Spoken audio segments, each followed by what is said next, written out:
Bem, agora que você já viu o Teorema de Pitágoras, em que a raiz quadrada é exata e que a raiz quadrada não é exata, nós vamos começar a brincar agora com a medida dos lados. Observe que aqui nós temos raiz de 7, nós temos raiz de 10. Como é que nós vamos fazer isso? Da mesma forma. Então vamos lá. Primeira linha. A primeira linha você coloca o teorema: a ao quadrado é igual a b ao quadrado mais c ao quadrado. Ou seja, hipotenusa ao quadrado é igual a cateto ao quadrado mais cateto ao quadrado, foi o que você viu na aula anterior. Segunda linha, você substitui os valores. Olha só, a hipotenusa é aquela que não toca no ângulo reto, é o x. Não esquece que tem que ser x ao quadrado. Um cateto é o raiz de 7 e o outro cateto é o raiz de 10. Mas não pode esquecer uma coisa. O que é que você não pode esquecer? Que é elevado ao quadrado. E aí nós não vamos poder colocar o quadrado aqui, ó, nós vamos ter que fazer o quê? Nós vamos colocar entre parênteses e vamos colocar o quadrado ali. Beleza? Tá, então olha só, o que vai acontecer aqui? Você vai precisar lembrar de um conteúdo chamado potenciação. Se você não lembra, eu vou explicar aqui, mas se não ficar muito claro, sugiro que você vá lá fazer a aula de potenciação. Então nós temos aqui potência de raízes. Então olha só, você já sabe que uma potência, exemplo, 4 elevado ao quadrado. Você já sabe que para resolver uma potência, você vai pegar essa base aqui e vai escrever ela mesma, aqui é o 2, vai escrever ela mesma duas vezes e multiplicar. 4 vezes 4, 16. Lembraram disso? Então, 4 ao quadrado é 16. Vai fazer a mesma coisa aqui, só que aqui agora é com raiz de 7. Ó. Você tem aqui raiz de 7 elevado ao quadrado. Significa o quê? Que você vai pegar o raiz de 7 e você vai multiplicar pela raiz de 7. E aí você já viu aqui como é que se resolve operações com raízes. Como é que funciona isso aí? Você vai multiplicar os números que estão aqui dentro.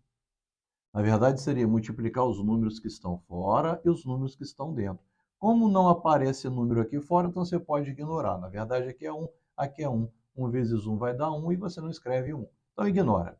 7 vezes 7, 49. Só que, você já viu que raiz de 7 vezes raiz de 7 é raiz de 49? Só que raiz de 49 é quanto? 7, certo? Então, raiz quadrada de 7 ao quadrado vai dar 7. Aqui você vai fazer a mesma coisa. Raiz de 10 vezes raiz de 10, raiz de 100. E a raiz de 100 é 10. Só que você não é bobo nem nada. Você lembra da minha aula em que eu disse que quando você tem raiz quadrada e elevada ao quadrado, basta você cortar o expoente 2 aqui, ó, tá vendo? Com a raiz. Sim ou não? Então aqui ficou 7, aqui ficou 10. Tranquilo aí? Então se liga. Temos aqui então na próxima linha a soma desses valores que vai dar 17.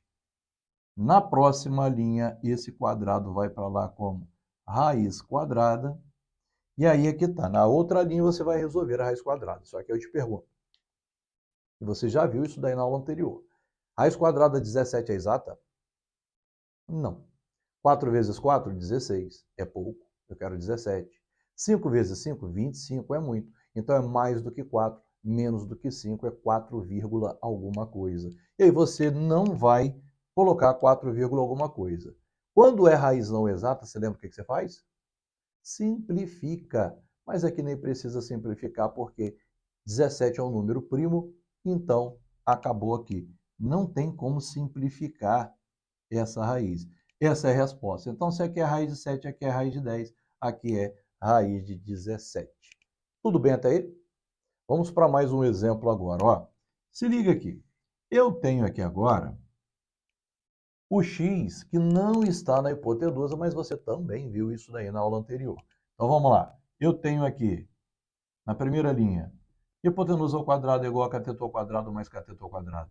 Na segunda linha, vamos substituir. Sendo que a hipotenusa é o raiz de 8, não é o x. É o raiz de 8 porque é o lado que está oposto ao ângulo reto, ou seja, é o lado que não toca no ângulo reto. Então, hipotenusa é raiz de 8.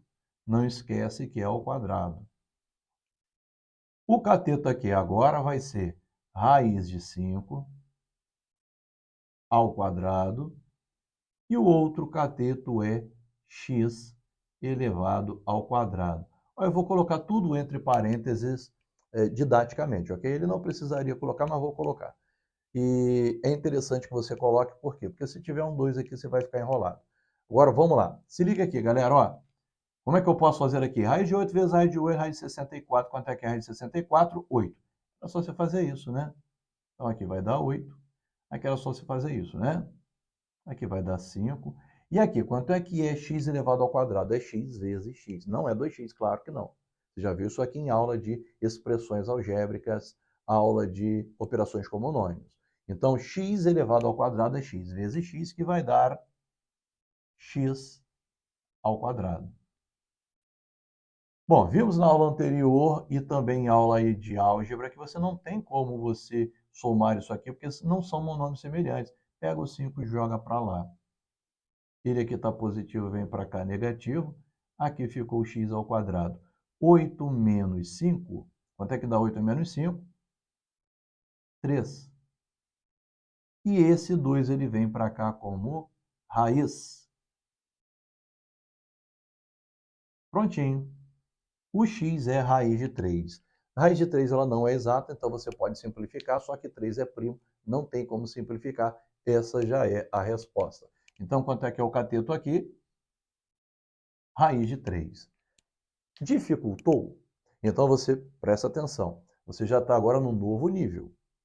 Você já viu que, aparentemente, quando você olhasse isso aqui, você ia ficar desesperado. Mas você viu que você vai resolver da mesma forma e vai apenas acrescentar um conteúdo, um conhecimento que, inclusive, você já teve lá no passado e que você está revisando aqui agora. Só que para saber se você realmente está entendendo, eu vou pedir agora para você dar uma paradinha no vídeo, fazer isso aqui no seu caderno e depois solta o vídeo para ver se você acertou. E aí, vamos lá? Vamos resolver isso aqui, vamos ver se você acertou. Primeira linha você deve ter colocado que a hipotenusa ao quadrado é igual a cateto ao quadrado mais cateto ao quadrado. Na segunda linha você substituiu. A hipotenusa aqui é o raiz de 20, tá vendo? Ó, não toca no ângulo reto. Então eu tenho raiz de 20, não esquece que é elevado ao quadrado, que é igual a um cateto que é raiz de 12, não esqueça que é elevado ao quadrado. E você tem x que é elevado ao quadrado, didaticamente vou colocar entre parênteses. E aqui agora, como é que vai ficar? Ó, corta isso com corta isso, vai dar 20. Corta isso aqui com isso aqui, vai dar 12. E x ao quadrado vai dar x ao quadrado. Então esse 12 ele vem para cá, foi isso que você fez, é? Aqui ficou x ao quadrado. 20 menos 12 deu 8. E esse 2 veio para cá como raiz. Então você tem aqui raiz de 8. E quanto que é a raiz de 8? Então, olha só, presta atenção aqui no esquema. A raiz de 8 pode ser simplificada. Então, como é que você vai fazer? Você vai simplificar, e nós vimos isso aqui na aula anterior, mas, repito, você já deve ter feito aqui comigo a aula de simplificação de raízes. Então, olha só, eu tenho aqui o 8 que eu vou fatorar, pode por 4, ou pode por 2, vai dar 4, pode por 2, vai dar 2, pode por 2, chegou 1, acabou a conta. Então, vai ficar 2 vezes 2 vezes 2. Logo, raiz quadrada de 8 é a mesma coisa aqui. Vamos separar logo? É a mesma coisa que raiz de 2 vezes raiz de 2 vezes raiz de 2. E aí eu vou pegar essas duas raízes iguais e resolver isso aqui. Ó. Raiz de 2 vezes raiz de 2 é a raiz de 4. E raiz de 4 é quanto? Raiz de 4 é 2. E 2 vezes raiz de 2 é 2 raiz de 2. Logo, a resposta...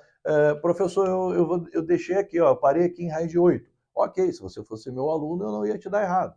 Mas como nós estamos nos preparando aqui para provas objetivas também, como o Enem, SAEB, Instituto Federal, etc., etc., concurso público, você então não teria a resposta raiz de 8 para marcar o x. A resposta que estaria lá, a opção que estaria lá seria 2 raiz de 2. Logo, aqui vai ser 2 raiz de 2. Até aqui está tudo bem? Tranquilo, igual um grilo? Então, agora você vai dar uma paradinha e você vai fazer exercícios para treinar.